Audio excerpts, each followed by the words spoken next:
Good Wednesday afternoon, everybody. Hope you are having a great time. A jam-packed show today. Got a lot to talk about. Hey, we talked about Andy Patton the other day. Andy Patton going to join us from Locked On Zags here in about 5 minutes.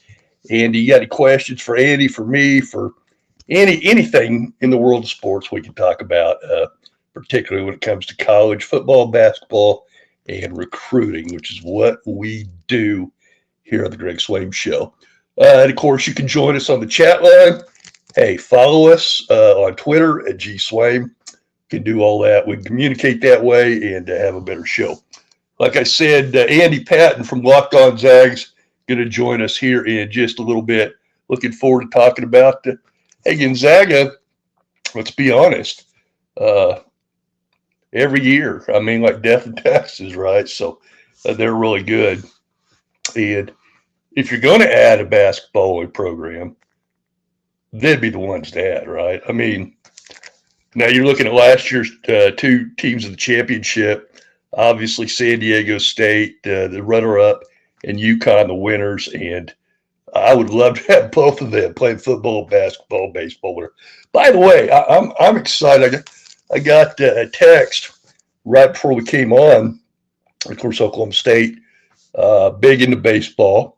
So while some people may not think about Gonzaga in baseball, Oklahoma State fans do because they got beat by them. Not last year, but I think it was the year before, lost maybe 3 out of 3. Gonzaga, pretty good pitching staff. And, yeah.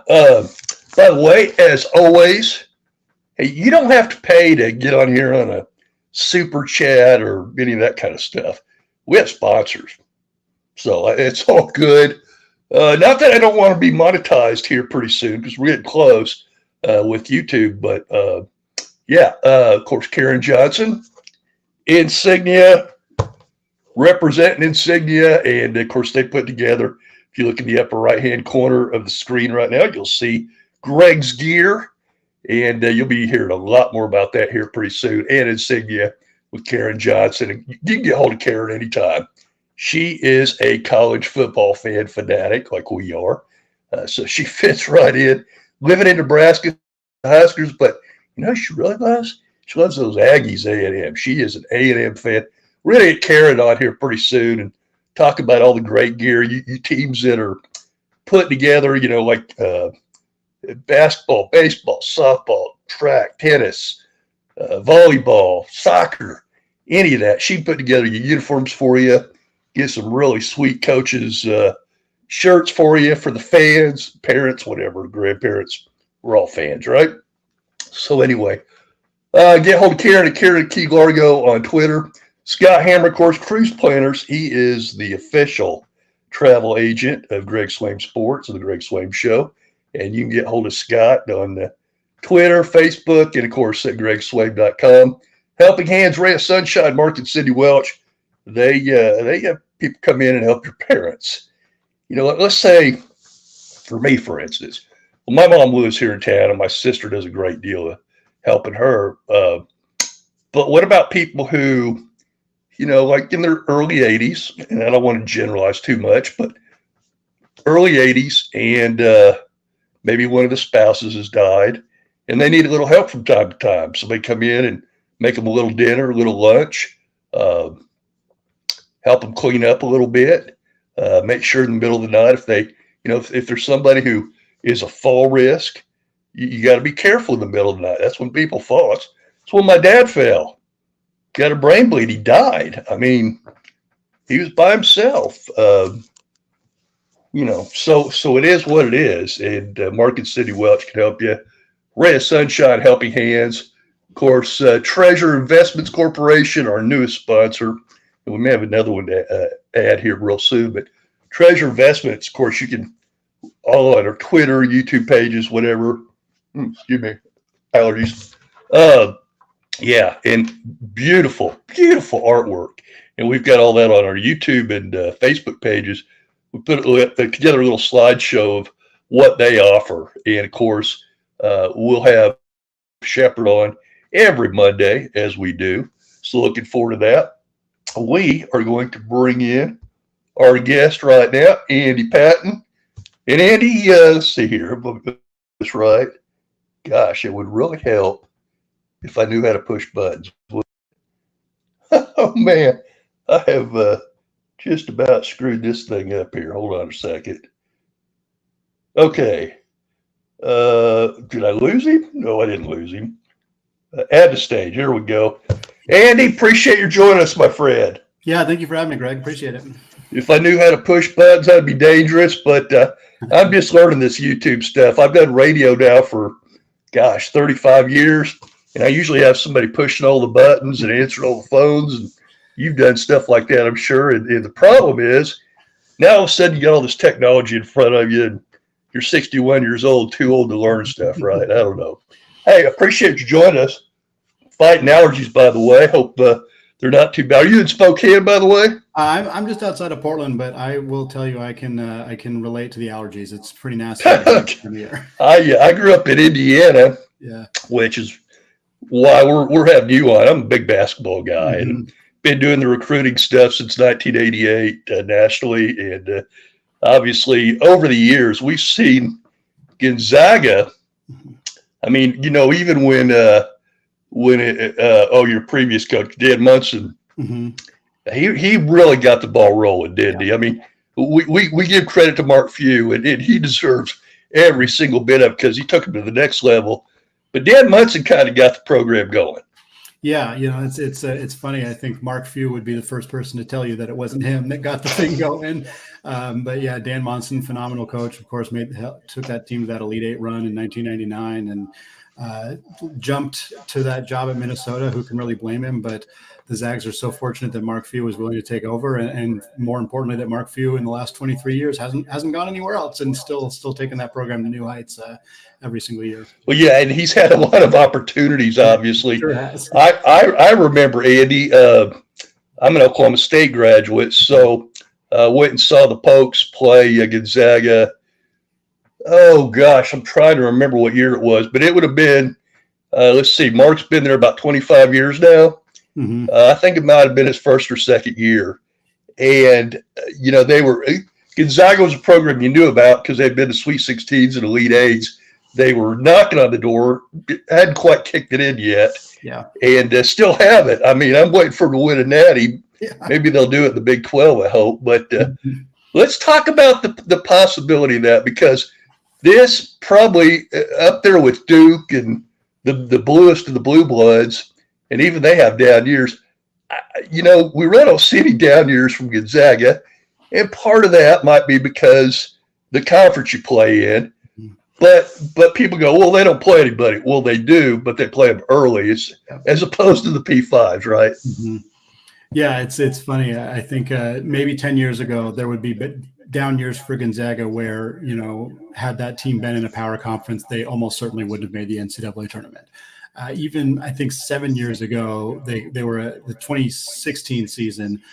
They barely even squeezed into the big dance that year. They had an off year in the regular season, lost to Portland, lost to some teams they don't normally lose to, still managed to win the conference tournament and make that run of the Sweet 16. But since that national championship run in 2017, like this Gonzaga team has been one of the top dogs, like in any conference against any team. Since 2017, they've won 78% of their games against Power 5 teams. 78%. And yeah, they're not playing as many of them as they would be if they were in the Big 12 or in any other power conference, but they're playing a handful of them every single year. They're playing them 3 days in a row in tournaments like the Maui Invitational, and they're still winning them at an 80% clip. Like, this is a tremendous run that Mark Few's team has been on lately, and really proof that they are more than capable of making the jump to a power conference if that becomes a reality here in the potentially not too distant future. Andy Patton, CBB on Twitter, X, whatever you want to call it nowadays. And he's, of course, Locked On Zags. And a lot of you know the Locked On folks. We have some of those folks periodically on our show from Oklahoma State and the Big 12 and other things. But today we're talking Big 12 and Gonzaga, possibly the Big 12. And this story started hitting out with Seth on Monday. Hit that, and then I'm trying to remember, Brett McMurphy jumped in a little bit. And I kind of said on Monday, it's an it's kind of a non-story because the talks have really never ended. Mm-hmm. Yeah, I think that was kind of the reveal. I think that some people were more surprised by than others. But it sounds to me like Brett Yormark and the front office leadership for the Big 12 has continued to have those open conversations with Gonzaga, and certainly for Gonzaga's leadership, for Mark Few, for the AD Chris Staniford, like they're going to continue to have these conversations with any conference that's going to hear them. And I don't think they're as desperate to leave the WCC as some might think they should be, but there's no reason for them to not be kicking the tires on these kind of opportunities as they, as we've seen the Pac-12 dissolve and kind of a push towards more of a maybe separation between the power conferences and the non-power conferences. Gonzaga sure wants a piece of that pie, and I think that that's part of the reason they've kept those lines open. And Yormark, that man loves his college basketball, and if he can get his hands on Gonzaga, he seems hell-bent to do so. So hopefully he can make it work. I got a couple questions, Andy, from some of our regulars that sent them in before the show. Mm-hmm. One of them is, Gonzaga, as we just mentioned, their schedule early is brutal. I mean, they're playing all the blue bloods and top 25 teams and everything. And then they get in the WCC, and it other than a few schools, obviously there's some really good schools there, but there's a lot of, mediocre schools as well.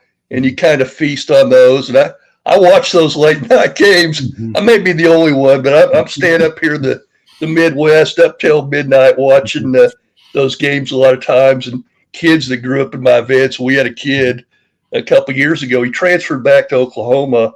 He's an Oklahoma kid, was there. Spangler. Drawing a blank on the name out of Bridge Creek. Ryan Spangler? Yeah. It turned out to be a real good player. And, very good. Kind of disappointed it didn't work out for him there in Spokane. But I was watching last night, kind of getting prepared for this, and I watched your version of Midnight Madness, right? Man, I mean, I'm a basketball guy right now. I talk college football all the time. But I'm primarily that's where I make my money, with college coaches, including Gonzaga. And, we're sending them players and guys that might be able to play for them that are in it. Mark Few has done such a terrific job of guys that are not top 50, not top 100 players, overseas, obviously. And I'm watching all those guys run down the steps as they're introduced. Man, you guys got the whitest team in America besides maybe BYU, right? You got all the good white boys on your team. Yeah, it's a heavy international recruiting, and it's funny when Tommy Lloyd, of course, 20 years as the associate head coach at Gonzaga and now the head coach at Arizona, he was kind of a big part of their international recruiting, and there was a big fear when he took that job at Arizona that Gonzaga wouldn't be able to do that, and that has just not been proven to be the case at all. As you saw from that craziness event, they got guys from Croatia, guys from Serbia, guys from South Korea. Like, this is a team that is built on that. And then that pipeline will continue because of the success. I mean, no doubt. You look at Rui and his success in the NBA, and I mean, they got some Canadians who've had success in the NBA. Kelly Olynyk, of course. Like, that pipeline is lasting long after Mark Few's gone. It's going to be there for a long time. We're a national show and even a little bit of international, but we do get some NBA fans on here. The folks around my neck of the woods are all excited about Chet Holmgren. I think his future is very bright. Former Zag. Give us some insight on Chet. Yeah, Chet's one of those guys that the idea that he wouldn't assimilate pretty immediately into the NBA, I always thought was kind of silly. Like, obviously he missed last year with an injury that was really, really tough to see for him, but his basketball IQ is through the roof. His shot making ability, his ball handling skills, like, he does things that guys his size with his length don't do very often. And obviously people focus on the frame, they focus on the skinniness, and certainly there is an element of, how is he going to handle Nikola Jokic? Like, well, how has anybody handled Nikola Jokic? How would I handle Jabbar? Yeah. Like, oh, well, he can't guard Jokic. Like, there's not a dude in the league who can guard Jokic. Like, exactly. So I think that Holmgren's going to be a guy who is a legitimate Defensive Player of the Year candidate. Maybe not in year one, but very soon into his career. And the upside is sky high. I mean, he could legitimately be an MVP caliber guy, and I think that it's Oklahoma City's rebuild is kind of already almost there. Like, they're ready to roll, and I think the idea that Chet's going to take a couple of years, I'm not sure I buy it. I think he's going to be pretty ready to go right away. Yeah, I think most, and I definitely don't do the NBA near as much because, I'm doing high recruiting, junior college recruiting, and then I'm watching D1 basketball every night on TV, because we talk about it on the show. But let's get to the nitty gritty here because as a basketball guy, it's a no-brainer. I want Gonzaga in there right now. The issue is conference realignment is really about football. We all know that. Gonzaga doesn't have football. So let's talk about that a little bit because we put it out there on Monday when the story started with Seth, putting the story out there. And so we talked about it. And I'll be honest, a lot of fans were like, no way. We don't want any basketball-only schools. And even when UConn came up last year, no, their football team sucks too bad. We don't, it's like, well, let's go back a little bit in history. You folks forget that when Baylor jumped in this conference, they were 0-16 in the conference in basketball and 0-8 or 0-9 in football, but eventually they got it going. Gonzaga's already there in basketball. Connecticut's already there in basketball. San Diego State's already in basketball. Let them get their football teams over. And let's get another travel partner out west. Maybe, I don't know who's a basketball-only school for a travel partner you guys would like to have out in the West Coast. Yeah, I mean, the obvious one would be St. Mary's if St. Mary's as an institution. Yeah, that ain't going to happen.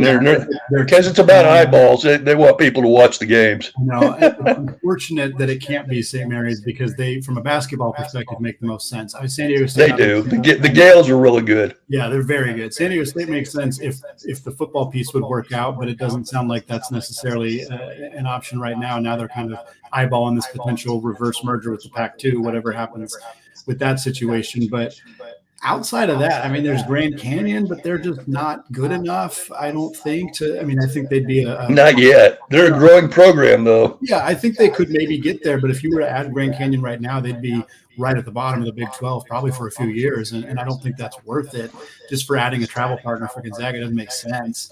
And then you got San Francisco, Portland, LMU, Santa Clara, these other decent WCC teams, but they're not Big 12 material. So that kind of presents a challenge for Gonzaga in the sense that there's just not this logical travel partner that exists.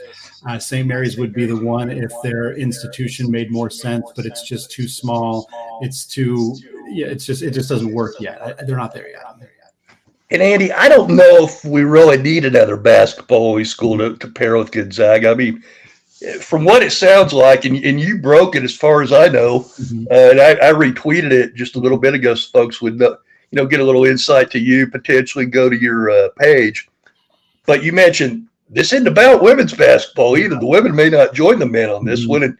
And does that cause some problems out there with Title IX or anything like that? Yeah, I'm intrigued by that. I think that there's a possibility that when all is said and done, and when the I's and the T's are dotted here, that the women's team does end up coming along here. It just doesn't make sense to me that they wouldn't. From a Title IX perspective, I don't think the institution would break away the basketball programs in that way. And even beyond that, Gonzaga's women's basketball program is very good. Like there's a lot of premier men's basketball programs where their women's team is not good. You see that fairly regularly, but that's not the case with Gonzaga. This is a team that wins the WCC almost every year. They had some competition from BYU until they left, but they are frequently a top 10 seed, top 5 seed in the past. Like this is a really good program, and I think they would add something to the Big 12 from a women's basketball perspective as well. So I hope that ends up becoming a reality if this works out where both teams make that jump. Yeah, it's a pretty good women's basketball conference as well with, Baylor's down now after Kim Mulkey left, but obviously they've been very good. And, some other teams in the conference have been very good. So would love to have the women there as well because I cover women's basketball. We don't talk about it a ton on the show because I do want listeners, my reviewers, but it is what it is. Now, when we get to the Final Four, like last year, the women's were terrific, and it was a lot to talk about. So hopefully we'll get that. Got a question for you here from Cougar Tracks. Has Gonzaga in the past tried to get a better conference than the WCC? Yeah, the main kind of the first time this really cropped up was back in 2018, and what happened that year was that Gonzaga was getting kind of pursued by the Mountain West, as obviously as a basketball only edition, and they were asking for some certain concessions from the WCC. The chief one being that at the time the WCC was splitting all of the revenue from their NCAA tournament wins evenly among all the schools, and Gonzaga kind of said, "Hey, we want a bigger piece of that pie," and the WCC kind of. Gee, I've never seen any of that at the conference before. And Gonzaga kind of and the WCC said, "No, we don't want to do that." And Gonzaga also said, "Hey, we want to double buy in the WCC tournament." And so the WCC pushed back. Gonzaga went to the Mountain West and said, "Hey, we'd be interested." The Mountain West held a vote, unanimously voted to accept Gonzaga. And then suddenly, the WCC made those concessions. Gonzaga stayed in the WCC. That was kind of the last time it really came up. There have been frequent rumors of the Big East, but nothing actually substantial other than people just connecting them because they are a Jesuit Catholic institution. They are a non-football school. Everything fits between Gonzaga and the Big East except for the geography. But it's never been a super serious thing. The Pac-12 was never interested to their demise, quite honestly. The Pac-12 didn't want anybody that didn't fit their kind of perfect model of a big research institution. It's why we've learned that. Yeah, and it kind of crushed the Pac-12 in a lot of ways. So for Gonzaga, this is kind of the first time they've really been in those Power Five type conversations. I think they've had opportunities to join the Mountain West and have just not taken them because there wasn't a big enough jump for them. And I think they were kind of waiting to see if this kind of opportunity would arise. And obviously it now has. Andy Patton joins us, and you can follow him on X at Andy Patton CBB, stands for college basketball, obviously. And you can watch him on Locked On Zags on the Locked On Network. And Andy, when are you on? Do you have regular set times? Not usually. Usually the shows comes out at 8:30 in the morning Pacific time, so the 11:30 East Coast time. Not always, depends on the schedule, but that generally is when the shows come out. And right now we're obviously talking a lot about the Gonzaga, the Big 12 rumors. We're doing some player preview series as well, getting ready for the season coming up in a couple of weeks. Yeah, so you folks out there will definitely want to follow Andy, and you'll also want to watch his show on the Locked On Network on Locked On Zags. And he'll be talking about this subject. Now, before I let you go, I kind of mentioned there are some fans, and apparently there are some schools with a little bit of pushback on a basketball-only member. So let's talk about on the Zags side, because I started hearing yesterday that, this story maybe, Seth put it out there because he's a basketball guy, and, hey, we just started basketball practice, and he needed something to talk about, so rehashed it a little bit, that maybe this story is a little more one-sided coming from media people and the Gonzaga side. Do you get that feeling, or do you think everybody at Gonzaga is all in? Yeah, it's interesting. I think we're starting to see kind of the same media posturing dynamic that we saw a little bit as the Pac-12 started to disintegrate, of like some people are sourced by people from Washington State and Oregon State, and they're saying everything's fine, we're good, nothing bad's about to happen. And then some reporters are sourced from people all is well. And so I think we're going to start to see that there are teams, and it's not super secretive who they are. West Virginia is one of them. BYU is probably another one where they're maybe not as enthused about Gonzaga potentially joining the Big 12, and their ADs and their presidents are talking to reporters and saying and voicing their concerns. And the main concern we've seen right now is effectively, why now? If Gonzaga is not in a position of a lot of leverage, why don't we wait until after we get the four corner schools in? And there is some legitimacy to that concern, I think. I think trying to push Gonzaga for 24-25 if the schools aren't ready is maybe not going to happen. If I were making a prediction, I would predict that this does happen, but it happens for Gonzaga in 25-26. That's my guess. You and I are definitely on the same wavelength there. Yeah, I think and that's when Clemson and Florida State break away from the ACC. Yeah. And some of those schools that have a choice will go SEC, some will go Big 12. They pay more, I get it. And the ones that don't will be fighting for the 4 lifeboats for the Big 12. Yep. Hopefully, Gonzaga will already be in there. Yep. And we're talking about the schools, obviously, in the ACC that I think won't be picked up by the Big 12 and or the ACC will end up in the Big 12. And I get it because we just went through this the last year with the Pac-12 people. Oh, there's no Pac. I mean, there's some media guys out of the West Coast that, like, they won't even pick up the phone when they see it's, the Big 12. And I kept, guys, listen, I talked to the Big 12. I talked to these other schools. We have college coaches that take our service that are telling me what they're hearing. Mm-hmm. They continue to talk. Well, Gonzaga in the Big 12 continue to talk. We all know Brett Yormark is much bigger on basketball as far as revenue as a conference than maybe the SEC or even, the Big 10 or the ACC, right? Yeah. And I don't think, you wouldn't argue that the Big 12 isn't the strongest basketball conference right now, would you? Yeah, it's definitely the strongest conference right now. Yeah. Great, but the Big 12 is the premier right now.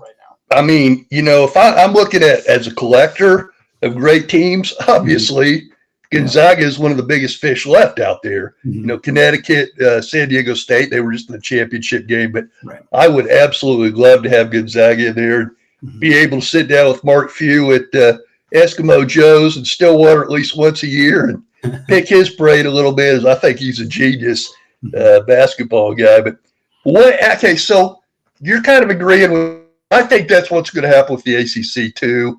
And so that the Gonzaga story and the ACC may be tied in a little bit there, just based on contracts, TV, that kind of thing. Do you feel like if tomorrow it was announced that in 2026 or 2025, 2026 season, which is 2 years from now, that Gonzaga would be in the Big 12, what percentage of Gonzaga fans would be thrilled? What percentage of fans would go, I'm never watching a Zags game again in my life? It's funny. It's been interesting to see the Gonzaga fan reaction to this because I think it's not 50-50. More than 50% of fans, I think, want Gonzaga in the Big 12. And I think there is a subset of the population that is just kind of over conference realignment in general, which I think is understandable. We've been kind of hit over the face with it for multiple years now, and we're going to continue to be with the ACC and everything. And I think people feel like there's kind of a subset that feels like, why does Gonzaga need to leave? They keep getting 1 seeds. They keep making deep runs the NCAA tournament. Like, there's this risk that they go to the Big 12 and they don't succeed as much. There's also a subset that just feels like Gonzaga should stay in a conference with similar institutions, with the Jesuit Catholic schools. But I think the majority of the fan base is ready for Gonzaga to play a more difficult conference schedule. They feel it might more prepare them for March. They feel it's just going to create, better basketball. Watching Gonzaga beat Pacific by 35 points is not everybody's favorite thing in the world to do, and I think that's understandable. And even playing the not as good teams in the Big 12 is still going to be more exciting. You still get BYU, Cincinnati, I think, is a fun addition, and Arizona State, Colorado, Utah, like some more kind of regional games. Of course, Arizona is going to be a blast as well. So I think most people are excited. I'd say if you wanted a percentage, probably 65-70%. But there is a sizable chunk of people who aren't super thrilled about the idea of this happening for the Zags. And I've heard a little bit of the travel and things like that. I get that. Because for you guys, that is a legitimate concern, no doubt. Oh, yeah. You're not going to get paid $40,000 like the football, or $40 million like the football people are. So I get that. I got a question from Cougar Tracks. Want to know, Mark Few? I doubt he set a timeline for retirement. Even if he did, he wouldn't say it because he's still recruiting, right? Yeah. Yeah, no, I actually talked about this on an episode of Locked On Zags that, as we're talking right now, has not aired, but will air very soon. And that is a concern that some people have, is like, oh, if Mark Few leaves, the program is going to just crumble, which I don't ascribe to that. I think Gonzaga has built a foundation that will extend beyond Mark Few's tenure. But absolutely. Yeah, Mark Few's 60. And Jim Larinaga at Miami, 74. Leonard Hamilton at Florida State, 75. Like, Tom Izzo, 68. Like, Mark Few hasn't set a timeline. I think it's reasonable to expect that he's got another decade in him, but we don't know for sure. But if he's pioneering this team trying to get in the Big 12, he's going to want to coach in the Big 12 for probably at least a half decade, if not more, before he'd want to hang him up. Anybody who's younger than 61, like I am, is a young pup. So, yeah, so he's got another decade at least in him. Hey, before I let you go, want to talk a little bit about the team this year, what we're looking at.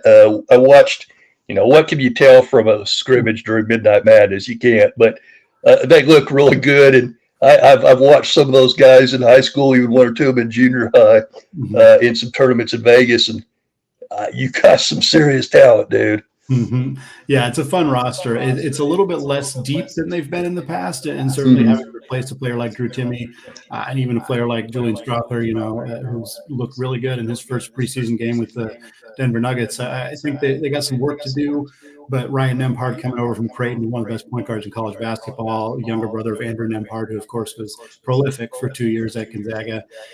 Graham Ike coming over from Wyoming. I think he's kind of the big X factor for this team, a guy who was projected to be the Mountain West Player of the Year before he missed all of last season with a foot injury, a guy who averaged 19.5 points and 9.5 boards at Wyoming in a conference that is pretty defensively focused. For him to average 20 a game, I think he's a guy who could really step up and have a valuable role as a low post scorer. He's not going to replace Drew Timme exactly, because I don't think anybody really can, but you factor him in. You got Nembhard running the point. I think Gonzaga had a lot of point guard issues last year, and Nembhard's going to clean a lot of that up. And beyond that, it's kind of going to depend on how some of those younger guys do.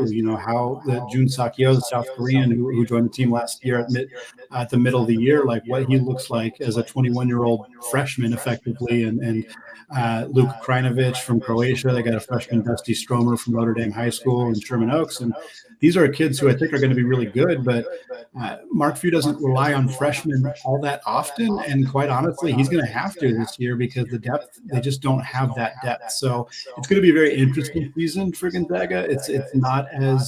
They're not as deep, they're not as experienced as they've been in the past, but I wouldn't put it past Mark Few to have this team. They might take their lumps early in the year because they got some real tough games on the schedule, but I think they always do early. Yeah. They always do early, and that's why it will be so interesting if we're talking 2 seasons from now. I'll be really interested to see what Mark does with the early portion of the schedule. Yeah. If he kind of dubs it down a little bit, because you're jumping in the frying pan later on, man. So I know Tom Izzo learned that lesson years ago. Yeah. Don't start off with a tough schedule if you got a tough schedule later in the year. Whereas Gonzaga got to get by with a couple losses early because strength of schedule, and then of course they're going to roll off 20 straight in the WCC. Hey, Andy, great having you on, my friend. Hope we can have you on again, and maybe one of these days we'll have you on when we can announce Gonzaga joining the Big 12. We'd love nothing better than that. Greg, thank you so much for having me on, man. This was fun. I'm looking forward to future conversations. All right, everybody. Andy Patton CBB on Twitter, X, whatever. And then you can also go ahead and subscribe and Locked On Zags. And we'll be watching, okay? Thank you. Thanks, buddy. And oops, I almost hit end stream. I'll tell you what, man, one of these days I'm going to learn this stuff. Okay, Clemson, Florida State, it's for real. It's absolutely for real. What I found out early this morning, and their lawyers together, Clemson and Florida State obviously have different attorneys, right? But they're wanting the same thing, so they're working together a little bit. It's going to cost them. No, don't get me wrong. Like, oh, Swabe, 2036. Yeah, you wake me up in 2036. We'll talk about it. Well, if you wait till 2036, Rip Van Winkle, and we wake you up, you're going to see ACC schools all over the country, and there won't be an ACC. And if there is, it won't be a Power 5, okay? There's going to be 3 power conferences, obviously the Big 10, the SEC, and the Big 12. And the Big 12 is going to go coast to coast. The Big 12 is going to play games in Mexico and Europe and wherever. Brett Yormark, and Brett Yormark, we trust, right? Hey, it's about going to do it. I just wanted to make sure that we got Andy on. I thought he was a terrific guest, and we will make sure to find out more about that. And we will have much more tomorrow because it kind of came out late by the time I got it from either Florida State or Clemson or both. So definitely tune in tomorrow. Hey, before you go, make sure that you subscribe. It's free. and we'll put your name in the hat for winning insignia, hats, shirts, stuff like that. We've got a lot of giveaways thanks to our good friend Karen Johnson. You can follow her at Karen Key Largo on Twitter. Of course, Treasure Investment Corporation and Michael Shepard, they've got incredible artwork. And it's almost like a 2-for-1 deal now. You buy one, you can get another piece of artwork. Go to Twitter on G Swain and go down a little bit and find the Treasure Investments Corporation video we did. Cougar Tracks, thank you. Says, thanks, Greg. Great guest. I thought he was too. I was looking for a good Gonzaga guest, and I found him. Helping Hands, Ray of Sunshine, Mark and Cindy Welch. Love those folks. I've known them for literally 30 years. Met Mark when he was coaching my oldest son in T-ball with his daughter, who ended up playing college. She played with the boys. She ended up playing college basketball. Good lesson for you folks. Have girls out there, get them to play with the boys. They'll get more aggressive. Girls at an early age are more physical. They're usually taller until they hit puberty. But anyway, Cougar Track says, I buy my artwork from Hunter. Okay. I don't know. Do I know Hunter? Okay. Let me know who Hunter is. I'm not sure I know who Hunter is. Anyway, I also want to thank our good friends at DoorDash and Wendy's who keep me well fed, sometimes at 2, 3 in the morning. So anyway, hey, that's going to do it.